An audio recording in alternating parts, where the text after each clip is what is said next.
Muy buenas tardes a todos nuestros amigos de Radio Iniciativa Social. Les damos nuevamente una calurosa bienvenida a esta programación de esta tu radio número 1 en temas medioambientales. Queridos amigos, en esta oportunidad tenemos nuevamente nuestro interesantísimo programa Medio Ambiente y Derechos, en la conducción nuestro gran amigo Francisco Acevedo. Querido amigo Francisco, los micrófonos de Radio Iniciativa Social son tuyos. Adelante con el programa. Muy buenas tardes a todos y a todas. Esta tarde tenemos a una invitada muy interesante. Ella es Françoise Cavalier, es abogada de profesión, es magíster en Derecho Constitucional, experta en temas ambientales, educadora en Beca 18. Actualmente también se desempeña como redactora en Noticias SER. En temas ambientales, justamente, es activista actualmente en la organización ambientalista 350. Vamos a hablar de los derechos ambientales, de los derechos humanos, de la relación entre derechos humanos y derechos ambientales, tal como adelantamos en el anterior programa. Recordemos un poco lo que hicimos en la anterior emisión. En la anterior emisión hemos hablado acerca de los derechos humanos en general, para ya en esta abordar la relación entre los derechos humanos y los derechos ambientales, y el tema medioambiental, perdón. Entonces aquí vamos a hablar primero acerca de un poco de los conceptos, acerca de cómo se relacionan los derechos humanos con el tema ambiental, y luego vamos a entrar ya a lo que son los movimientos que impulsan esta conjunción entre derechos humanos y la defensa del medio ambiente. Entonces comencemos por lo primero.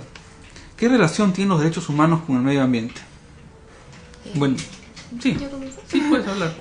Bueno, para comenzar, lo que es derechos humanos, como bien...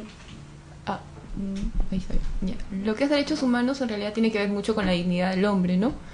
Desde ahí parte lo que es la iniciativa de la declaración y de introducirlo en cada constitución de cada país, ¿no? La dignidad de la persona. Y dentro de la dignidad de la persona está, pues, qué es lo que va a hacer que esta dignidad no sea vulnerada, ¿no?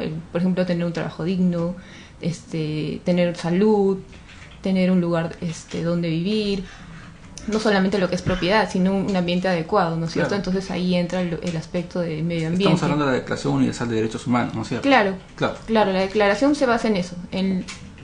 Tú sabes que la declaración nace a partir de las dos guerras mundiales, ¿no? De la primera y de la segunda. Los horrores que claro, hubo en las guerras. Y los horrores dentro de eso se afectó mucho la dignidad de la persona, ¿no es cierto? Sobre todo, fijémonos en la Segunda Guerra Mundial, qué pasó en los guetos o en los campos de concentración. No tenían ellos dignidad, eran tratados como cosa o peor que animales. Peor incluso. que animales, sí. No tenían que comer. Entonces, a partir de eso, yo creo que ese es el fundamento principal de lo que es la declaración, ¿no? La dignidad. La dignidad humana, sí.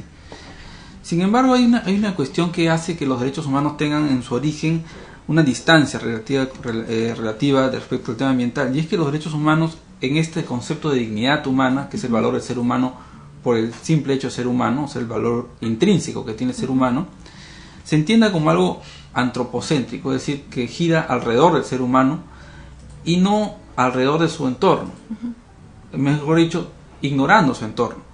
Entonces, en un origen, las agresiones contra el medio ambiente no se toman en cuenta, no se consideran, porque se entiende que la dignidad humana es eso, solamente es algo que atiende a lo humano. Y es algo un poco paradójico, ¿no crees? Porque en el año 1948, que es justo el año en el cual se formula la Declaración Universal de Derechos Humanos, ese mismo año se conforma la primera gran alerta en Naciones Unidas, claro, que es la alerta de la Unión Internacional de la Conservación de la Naturaleza. ¿Puedes hablarnos un poco de eso? No recuerdo muy bien el nombre del científico, porque fue un científico el que dio el llamado a lo que era la primera alerta de cambio climático, ¿no? Que bueno, quedó solamente como en una alerta y nada más. Pero en realidad, bueno, para mí, yo creo que no debería ser un derecho específico, ¿no? No debería estar, tienes derecho al medio ambiente, ¿no? Que debería estar en la declaración, sino está todo relacionado. Si bien desde un comienzo, como tú dices, todo fue centrado en el ser humano, sí, pero ese mismo centro estaba mal interpretado, ¿no? Porque si yo tengo derecho a la salud, ¿de dónde sale mi salud? O sea, claro, yo no puedo tener salud si vivo en un ambiente contaminado, si tengo agua contaminada, si el aire está contaminado. O, por ejemplo, si vivo en una comunidad, ¿de dónde saco el alimento? ¿No? Si por ejemplo, si vivo en la selva, yo saco los peces del río, y si están contaminados no tengo salud. Claro, por la cuestión del apego a la tierra, como señala el antropólogo Alberto Chirif, queda muy claro en el caso de los pueblos indígenas, esta cuestión de la dignidad humana como algo relacionado al medio ambiente. Eso está clarísimo en este caso. Incluso acá en Lima también el mes pasado vi una noticia sobre los rellenos sanitarios, y había uno que estaba cerca en el Callao, y era uno, creo que era un relleno nuevo, y los vecinos que estaban cerquísimas se estaban quejando porque todos los niños tenían problemas respiratorios, ¿no? Porque el relleno era tan grande y todos los olores que salían, y no solamente los olores, sino que se quemaban cosas. Entonces los niños estaban mal. Una realidad terrible. Claro, entonces, y como siempre dicen que los primeros afectados en el cambio climático son los niños y las mujeres, las poblaciones más vulnerables. Claro, y esto es un ejemplo, este caso, ¿no? Lo del Callao, al menos en una ciudad, ¿no es cierto? Claro.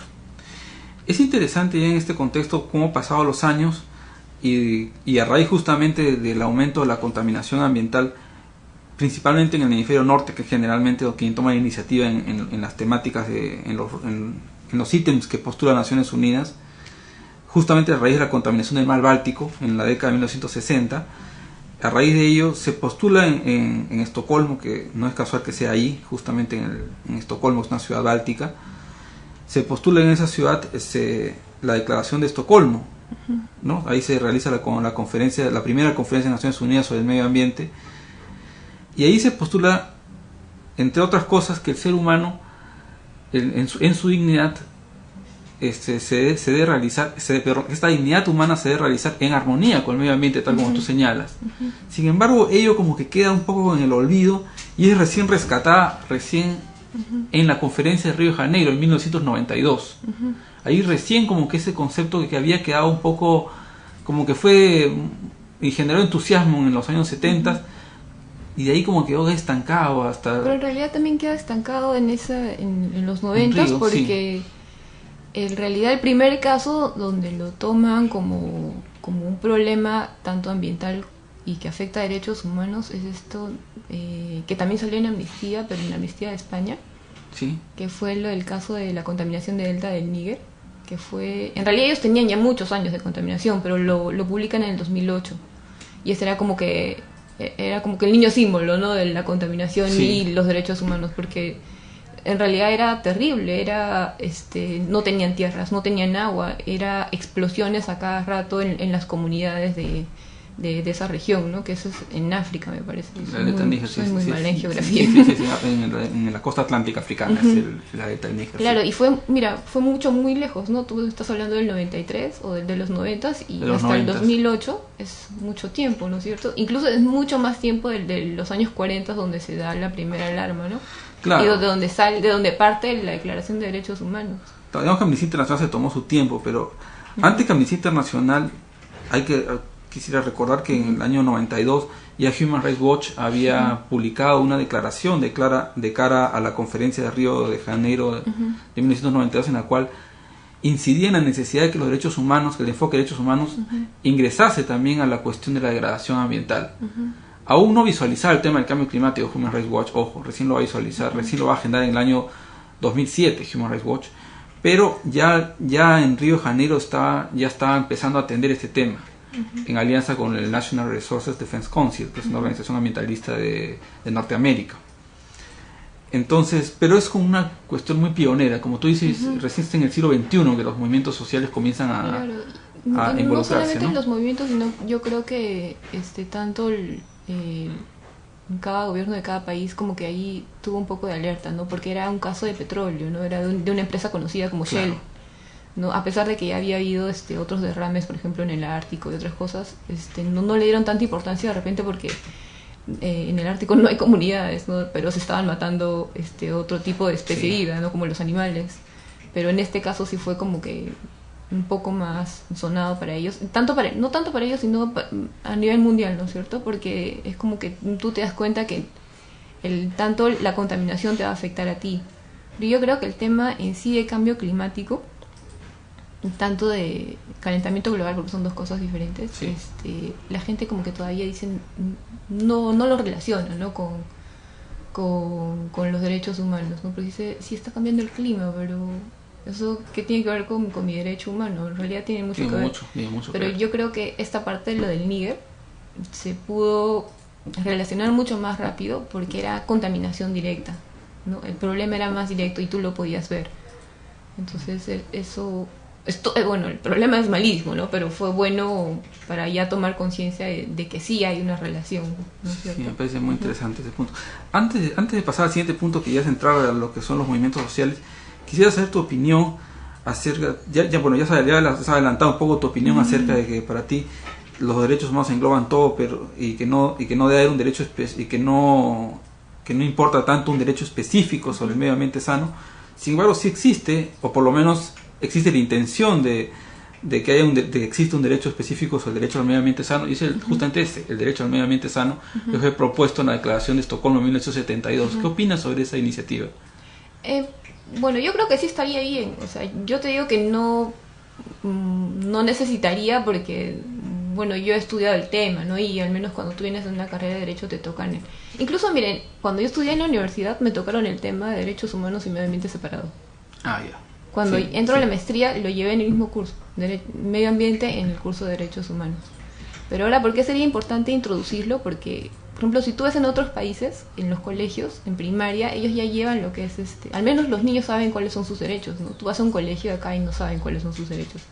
Entonces, si no saben cuáles son los derechos de la Constitución, menos van a relacionar el medio ambiente con el derecho humano. Entonces, sí sería bueno, ¿no? Para las personas que por ejemplo no están relacionadas en este tema como tú o como yo o como las organizaciones, ¿no? O de repente un ingeniero que en construcción civil no está enterado del tema. Entonces sí sería específico para ellos, ¿no? O para la población en general. Es como cuando dictan las leyes en el Congreso, ¿no?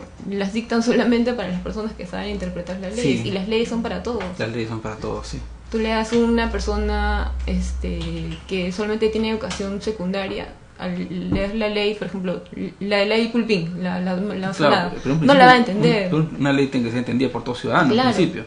Claro. Entonces sí sería por una parte bien, ¿no? Que sea específico el derecho. Correcto. Vamos a hablar un poco ahora acerca del movimiento de los movimientos sociales. Por tanto el caso de los derechos humanos como el caso de la defensa del medio ambiente han surgido ya desde la década de 1960 movimientos sociales. ¿Qué es un movimiento social, para empezar? Porque no vamos a hablar de conceptos así en el aire.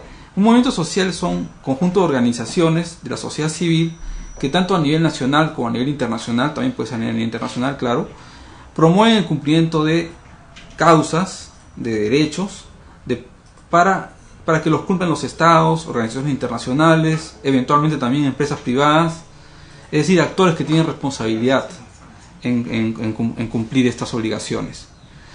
En el caso de los derechos humanos no existe un único movimiento de derechos humanos a nivel global, sino varios. Diferentes movimientos de derechos humanos que han sido importantes en diferentes épocas y lugares al momento de establecer diferentes derechos, desde las libertades básicas hasta el derecho al agua, pasando por derechos sociales tales como los derechos laborales y también derechos de poblaciones específicas tales como los derechos de los pueblos indígenas y como los derechos de la mujer, entre otros. En el caso de los movimientos ambientalistas también existen diferentes movimientos también justamente desde la misma época, de la década de los 60, cuando se funda Greenpeace International, el Fondo Mundial para la Naturaleza, amigos Friends of the Earth, amigos por la Tierra, para la Tierra, que son grandes organizaciones internacionales, pero comienzan con en estas décadas, años 60, 70 del siglo XX, estamos hablando por supuesto, con una cierta distanciamiento entre unos y otros, ¿no? Porque los derechos humanos se centraban en la dignidad humana, en los derechos, justamente en eso, en defender al ser humano, mientras que los otros movimientos estaban aparentemente en una causa algo lejana, como era defender la naturaleza. ¿Podrías explicarnos un poco más esto? Claro, mira, incluso tú también has estado en Amnistía, ¿no es cierto? En Amnistía siempre se veían otros temas, ¿no es cierto? Sí. Cuando, por ejemplo, se inicia el movimiento de Amnistía, era, por ejemplo, desaparecidos, esas derechos cosas, civiles, ¿no? Y políticos, y con lo del Delta es que ellos como que promueven un poco la unión de derechos humanos con el medio ambiente. Y ahora estos otros grupos, como por ejemplo Greenpeace, ellos más están centrados en lo que es el cambio climático en general, ¿no es cierto? o el activismo como que un poco más duro. Pero yo no lo veo a Greenpeace tan centrado en sus actividades como una protección al derecho humano, ¿no? A la persona, sino más al medio ambiente, como tú dices, al entorno, a la naturaleza. Y que por una parte está bien, porque es importante tener en cuenta que la naturaleza también es un ser vivo, ¿no? Es como los animalistas, ¿no? Que nosotros consideramos que los animales sienten, que tienen vida, que tienen derecho a vivir, ¿no? Entonces es lo mismo. Y yo creo que la ventaja de separarlos es eso, ¿no? De quitar al hombre del centro de todo, ¿no? Y de que todos formamos parte de un mismo planeta, o sea, y que todos merecemos protección. ¿Tú consideras importante mantener la autonomía de cada movimiento? No, en ese sentido considero que está bien. Y en el otro sentido yo creo que como para que de repente la gente pueda tomar mayor importancia y decir, no, o sea, me estás atacando a mí si el cambio climático sigue avanzando, ¿no? O sea, el calentamiento global avanza, entonces me afecta como derecho. Entonces yo creo que por ese sentido el ciudadano de a pie más que todo, ¿no? Sí tomaría conciencia de que está siendo él vulnerado, ¿no es cierto? O sea, yo no creo que una persona si toma conciencia y dice que recién se da cuenta que puede afectar tanto su salud como la de sus hijos o la de su familia, yo creo que va a dejar por ejemplo, de contaminar su distrito, ¿no? O va a tomar un poco más de conciencia, ¿no? Si en ese caso se llegara a especificar o a unir, ¿no? Tanto el derecho humano con el medio ambiente. Sí, y sí, yo también considero que es importante lo que tú dices. Por ejemplo, en 350, sí. El número 350 es por lo de las partículas por millón, porque me acuerdo que en Copenhague creo que fue, que dieron 350 como un límite máximo al que teníamos que reducirlo, el dióxido de carbono, ¿no es cierto? Entonces eso ellos está relacionado a los 2 grados centígrados de... Ajá. Sí, correcto. En ese caso yo vi más al tema como bueno, 350 trabajaba más que todo con jóvenes, ¿no? Era activismo juvenil o trabajo voluntario, y era todo relacionado al cambio climático y calentamiento global, ¿no? Cosas, qué acciones tú podías hacer para reducirlas. Ese era el punto central de 350, ¿no? Y en ese punto central como que no estaba muy específico el por qué te iba a afectar eso, ¿no? De repente los que estábamos ahí en la organización sí lo sabíamos, pero el momento de decírselo a los jóvenes, a los voluntarios, no quedaba muy claro, ¿no? O sea, era como que el boom del momento que tú tenías que salvar el planeta, y porque el calentamiento global y el cambio climático estaba allá, ¿no? Entonces era como que un tema más de moda, pero no era una conciencia que tú la tomabas enseguida, ¿no? Sí, es interesante lo que me cuentas. Y sin embargo, hay una organización tan importante como Greenpeace ya incorporó a inicio del siglo XXI, en el año 2001, en sus estatutos a los derechos humanos, como parte de sus estatutos, como parte de sus objetivos, realizar los derechos humanos. Y eso es un gran paso para otros. Creo que entiendo que 350 no da ese paso. No, es que yo creo que hay organizaciones que están como que ya tienen un fin específico, ¿no? Sí. Por ejemplo, como me dices de lo de Greenpeace, no sabía que estaban incursionando, sí. Porque la mayoría como que a Greenpeace solamente en lo que es activismo, ¿no? Incluso si tú te vienes al Greenpeace de Sudamérica, es otro tipo, ¿no es cierto? Es muy diferente a lo que hacen en Estados Unidos. Sí, no, te cuento y les cuento también a nuestros a nuestro público, a nuestra audiencia, que en el caso de Greenpeace, su consideración de incorporar a los derechos humanos dentro de sus estatutos fue que las poblaciones más vulnerables a la degradación ambiental, que son las poblaciones más pobres, las mujeres, los niños, los pueblos indígenas, etcétera, al verse afectados por el cambio climático, se surge un efecto bola de nieve en el cual, mientras más pobres son, no solo tienen menos recursos en sí para subsistir, sino tienen menos recursos para también preservar al medio ambiente que les rodea. No tienen más alternativas que degradar aún más al medio ambiente que les rodea, por ejemplo, con la tala de bosques. Que es un recurso muy común, porque tienen que sobrevivir de alguna manera. Yo, por ejemplo, me acuerdo una vez que visité el bosque de Pomac, que tú debes conocer, o de esa... Sí, he escuchado, pero no conozco. Se debe escuchar el caso del bosque de Pomac en Lambayeque, en donde precisamente son las poblaciones pobres las que van ahí y depredan el bosque porque no tienen otra manera de sobrevivir. Entonces, ese es un caso para mí emblemático en el caso de Perú, de cómo una población pobre, pues al verse más empobrecida aún por efectos ambientales, pues no tiene otra alternativa más que degradar aún más al medio ambiente, y es un efecto bolognese, un círculo vicioso. Es por esa consideración que Greenpeace, esa consideración conceptual que Greenpeace dio ese paso. No sé si otras organizaciones ambientalistas seguirán esa ruta. Amigos para la Tierra tiene matices similares, pero no ha dado todavía ese paso, ¿no? Otra organización muy importante que no quiero dejar de mencionar es la Red Llamado Global para la Acción Climática, que surgió precisamente en la Conferencia de las Partes de Copenhague. Para que nuestro público nos entienda un poco. ¿Qué es la Conferencia de las Partes? En el año 1992, a raíz de las preocupaciones sobre el cambio climático, Naciones Unidas se reunió y implementó la Convención Marco sobre el Cambio Climático. Para hacer el seguimiento a esa Convención Marco, cada año se reúnen representantes de los estados y también en forma paralela representantes de organizaciones de la sociedad civil para darle seguimiento a cómo esa Convención Marco y a su protocolo, el protocolo de Kioto, están evolucionando, cómo se están implementando, cómo los estados lo vienen cumpliendo, cómo están cumpliendo sus obligaciones, todo ello. Y también la propia Naciones Unidas, por supuesto.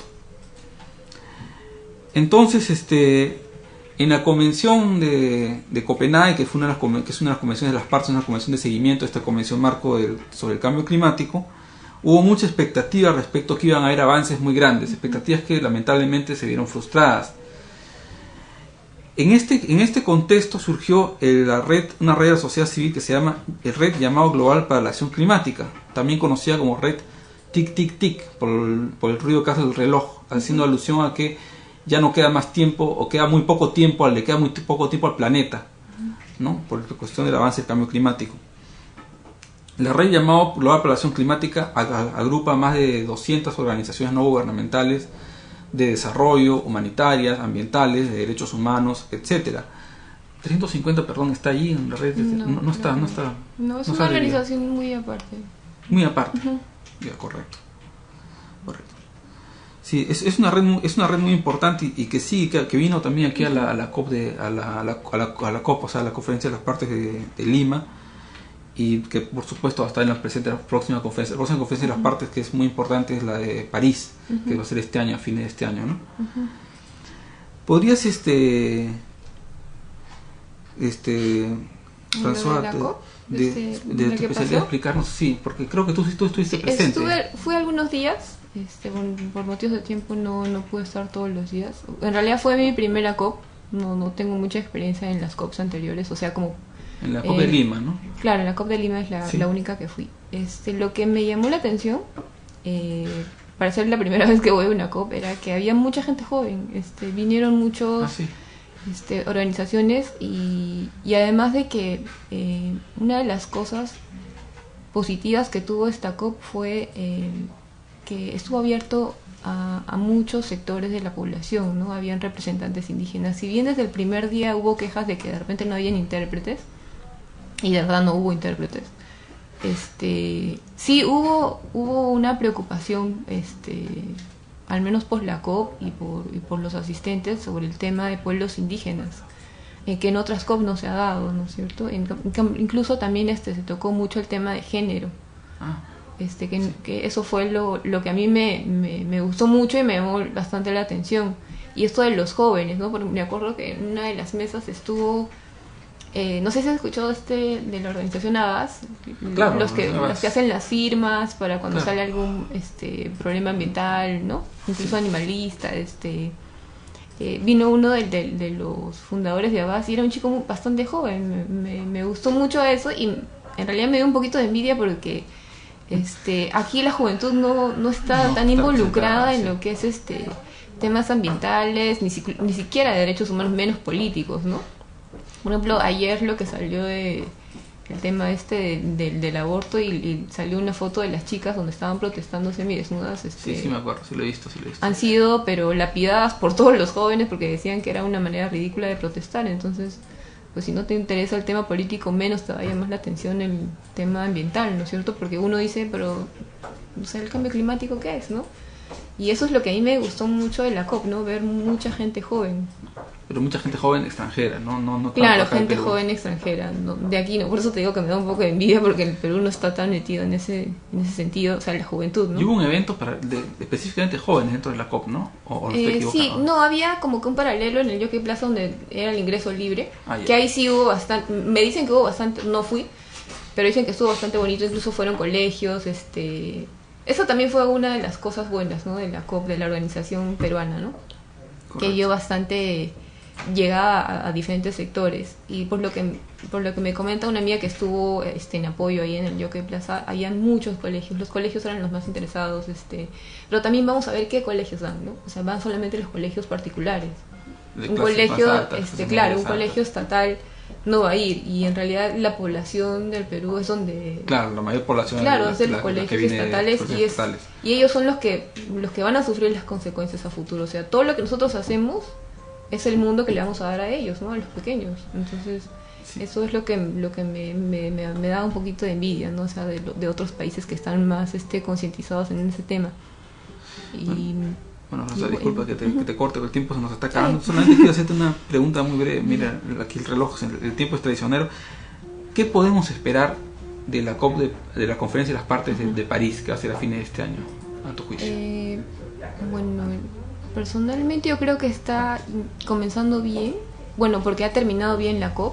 O sea, puede ser que haya tenido pocos avances, pero están yendo con 3 documentos ya realizados, entonces yo creo que es solamente desarrollar eso, ¿no? O sea, es como que yo te doy la mitad de la tarea y tú la tienes que terminar, nada más, ¿no? Entonces es solamente negociación, y que los países que todavía faltan pues se pongan de acuerdo de una vez, porque en realidad la COP de Lima fue la más importante para mí. Correcto. Entonces la de París es solamente pues es como que la firma final, ajustar lo que se hizo en Lima. Y si no se ajusta es porque en realidad no hay voluntad y no hay interés. Es cuestión de voluntad política finalmente, ¿no?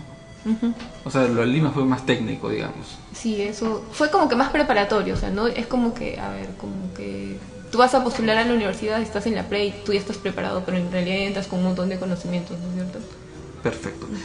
Bueno, amigos, amigas, hemos estado con una interesante conversación aquí con François Cavalier, que ha sido una muy interesante invitada. En nuestra próxima emisión del viernes 19 de junio vamos a tener también a otra interesante invitada, que es una antropóloga, doctoranda, ya a punto de doctorarse por la American University en Ciencias Políticas, especialista en Derechos de Pueblos Indígenas. Me refiero a Marcela Torres Wong, y que supongo que vamos a hablar de este interesante tema que es sobre los derechos humanos, medio ambiente, y cómo esto afecta a los derechos de los pueblos indígenas. Muchas gracias por su participación.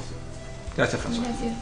Bien, amigos, esto fue Medio Ambiente y Derechos, en la conducción Francisco Acevedo. Gracias por compartir tu tiempo con nosotros, estimado amigo Francisco, y será, como tú dices, hasta el próximo viernes, como siempre, a partir de las 2:30 de la tarde hasta las 3 de la tarde. Gracias, amigo, por escucharnos, y no se pierdan en nuestro siguiente programa, Coros, en la conducción de Milagros Zulca. Gracias, amigos, no se pierdan la programación de Radio Iniciativa Social. Hasta pronto.